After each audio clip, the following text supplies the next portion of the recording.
Bonjour, aujourd'hui on va parler des MDD. On va commencer par une définition. Alors les MDD sont la propriété des distributeurs et leur permettant de proposer à leurs clients des produits concurrents des marques de producteurs à des prix souvent inférieurs. La valorisation de la MDD face aux marques nationales réside en effet dans le rôle discriminant joué par celles-ci dans l'assortiment, puisqu'elle se doit de représenter un vecteur de singularisation face à la concurrence reflétant la culture et la promesse de l'enseigne.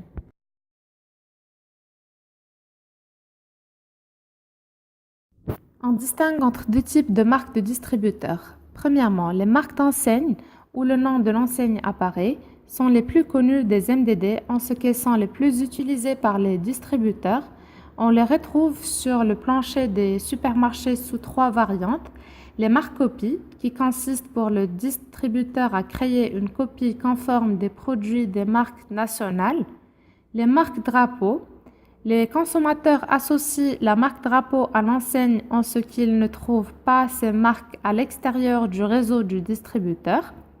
Les sous-marques d'enseigne permettent aux distributeurs d'afficher leur nom d'enseigne mais assorti d'une autre particule qui vient associer des qualités nouvelles aux produits présentés.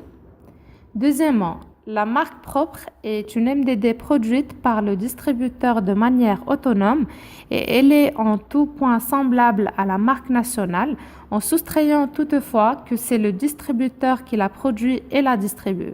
Sa dénomination n'est pas associée au distributeur et la marque a vocation à amener par elle-même son bout de chemin.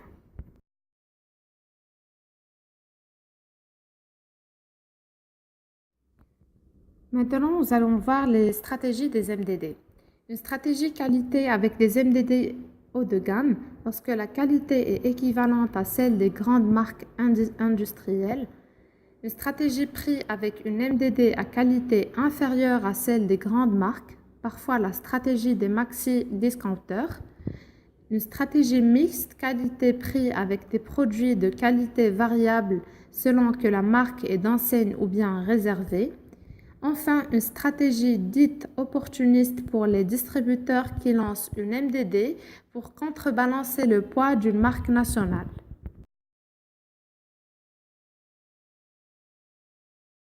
Les MDD disposent d'avantages ou d'inconvénients pour le distributeur comme pour le consommateur. Par exemple, elles permettent à l'enseigne de n'avoir quasiment aucun consommateur demandant le remboursement de la différence.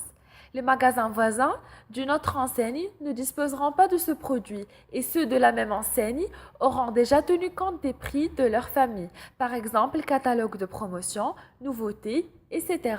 Parallèlement, le consommateur saura que pour un même produit MDD, le prix variera peu d'un magasin à l'autre.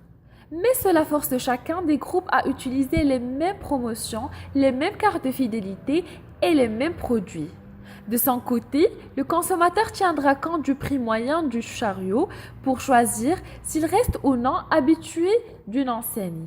Malheureusement, pour les fabricants de MDD, comme pour les distributeurs eux-mêmes, certains produits souffrent encore d'une image qualitative moindre en raison de prix moins élevés, spécialement dans des domaines où une efficacité objective est indispensable, comme les shampoings ou la lessive par exemple.